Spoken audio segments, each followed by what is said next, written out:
කොමරින් සභා ධර්මයේ තීරණය කරා මම ෆීල්ඩ් එකේ තියාගන්න. ඊට පස්සේ මම මේ අවුරුදු ගන්න හිටියේ මම රෙස්ට් එකේ හිටියේ මට හරි අමාරුයි බං ඒ කාලේ වැඩ කරලා පිස්සු වගේ. ඒ කියන්නේ නිදා ගන්න බෑ හීනෙන් පේන ගණන් හදන එක. නිින්දයක් නැහැ වැඩ කරලා ඒකත් එක්කම තමයි හිටියේ. ඊට පස්සේ මට ඕන උනේ රෙස්ට් එකේ ඉන්න ඕනේ කියලා. දැන් හම්බ කරපු සල්ලි විදන් ගන්නත් එපා ඉබා. ඒකට වෙලාවක් තිබුණෙත් නැහැ. ඒකින්ද කොමාරි මේකේ රැඳුණා. ඊට පස්සේ මම දැක්කා ඊයේ දාලා තියෙනවා ගොඩක් කට්ටිය මම අරු වීඩියෝ එක අප්ලෝඩ් කරලා තියෙනවා කවුද මේ නම මොකද්ද බං තට්ටය ආජන්ත මේ අප්ලෝඩ් කරලා තියෙනවා ඒක අප්ලෝඩ් කරලා තියෙන කොහොමද උන් වීඩියෝ එක හදලා ඉස්සෙල්ලාම ප්‍රයිවට් දාලා YouTube එකට ඊට පස්සේ උන් කමෙන්ට්ස් එක ඔක්කොම ගහලා හරි ඊට පස්සේ උන් කමෙන්ට්ස් එක ගහලා සෝලාර් ලෙෆ්ට් ඊට පස්සේ සෝලාර්ගේ කාර්ය ප්‍රතිඵලය අපි කැඩුවා ඒ ඔක්කොම මේ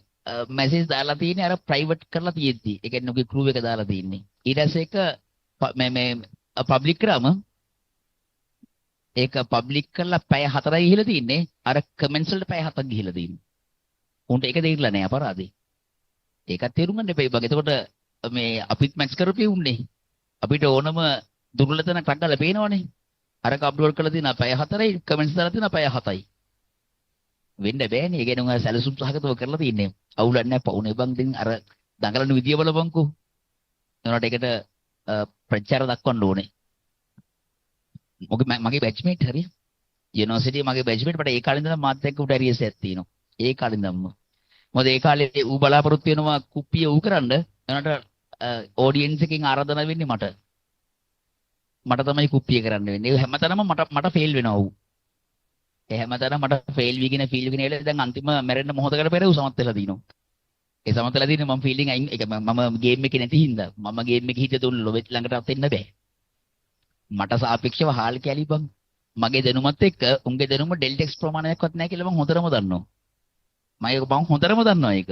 මොකද විශ්වවිද්‍යාලේ මාත් එක්ක නේ හිටියේ ඕලේ ලුගන්න හිටියේ කාලේ ඒකට ඒව පොඩි ඇරියස් එකක් තියෙනවා දැන් ඒකට උඩ මාර සතුටුයි දැන් අර ඌ දැන් මට වඩා ඉස්සරහට ඇවිල්ලා කියලා ඌ කඩේට කියලා තියෙනවා බැච් එකේ කඩේට කියලා තියෙනවා මං සොලව පහු කරලා ගියා බං අවුරුදු 50 වෙද්දි හරි කියලා මම ඒ කණින්ද මාත් එක්ක ඇරියස් එක තිබිලා තිනවා මම සැහැල්ලුවෙන් ජොලේ ඉන්නවා ඌ අම්බානක පිස්සු කෙලකට මාව පහු කරන්න හදනවා දැන් ඌ හිතලා දෙනවා මම පහු කරා කියලා හොඳයි නේ බං සන්තෝෂයි ඒක කවුරුත් නැහැ ඉතින් අර අනේ වන්ද බං අර දෙව්දත් වගේ පස්සෙන් එන එකෙක් අමුතු එකෙක් හරි ඒක අපිට වැඩක් නැහැ ආතල්ලක් ගමු අපි අර මේ YouTube එකේ හිටන විතර මාත් වීඩියෝ එකක් දාලා ඌත් දාලා හොඳ ආතල්ලක් දෙන්න ඕනේ බං සමාජයට ආතල්ලක් දෙනවා හෙට අනිතර දෙනවා ඉතින් මම කට ඇරියම් බකුට මාත් එක හැරෙන්නවත් බෑ ආයෙ මට බොරු මවන්න පුළුවන් හරි ඉතින් මේ මවල දෙන්නේ මං ඒකට හොඳ එකෙක් ඉන්නවා අර සමීර ඒක නෑ කියන්නේ පට්ට දක්ෂයෙක් හරි උගේ කතික හැකියාව සහ උගේ ලිවීමේ හැකියාව පිස්සු හැදෙනවා දැන් ඌ එනවා ඔයගොල්ලොත් එක්ක වැඩ කරන්න අන්තිම මාසයි මට තනියම වැඩ කරන්න බෑ ඉස්සර ශෂි හිටියා මාත් එක්ක වැඩ කරන්න දැන් ඌ PhD වලට ගිහිල්ලා ඌ වෙනුවට මම තෝරගත්තේ සමීර ඒකනායක ඌ පට්ට දක්ෂයෙක් ඒකින්ද ඇත්තටම ඌ මගේ ප්‍රශ්න කීපයක් ඇහුවා මාත් සෑහෙන හිර වෙලා උත්තර දුන්නේ මාත් එක්ක සාකච්ඡා කරා ඊයේ පෙරේද නුවර කොහෙද අපිට අනුරාධපුරේදී හම්බුණා ඊට පස්සේ ආයි මෙහෙදී හම්බුණා ඌ මගෙන් අහුවා ප්‍රශ්න 4-5ක් මම හිර වුණා මැත්ස් වල එළම කල්පනා කරා මුත් එක්ක වසන් අමාරුයි කියලා කියන්නේ ඌ මගෙන් ප්‍රශ්න කීපයක් ඇහුවා මැත්ස් වල සංවේදීම තැන් ඒ කියන්නේ උඩ ගණිතය හොඳ හැකියාවක් තියෙනවා බලමු අපි එකට වැඩ කරද්දී බලන්න පුළුවන් මේ හොඳ දක්ෂයෙක් දෙයස් 6 ලෙවල් කරපු කෙනෙක් මොරටුව පාස් අවුට් ලා ඊට පස්සේ මැත්ස් වලින් MSc එක කරපු එකෙක් උගෙත් හොඳ හැකියාවක් තියෙනවා අපිට සමීර කෙනෙක් අපිට බලන්න දක්ෂයෙක්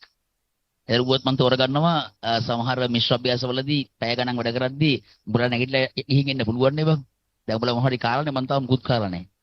මේ මොකද අර මගුලක් බිව්ව විතරයි මොනවද ඒකට කියන්නේ ස්කැෆේ දෙකක් බිව්ව එච්චරයි මේ දවසටම තාම කාලත් නැහැ උදේ දුන්නම ලෙවරේ එකක් ලෙවරේ දෙකක් කෑවනේ ඊට පස්සේ එකක් කියන්නද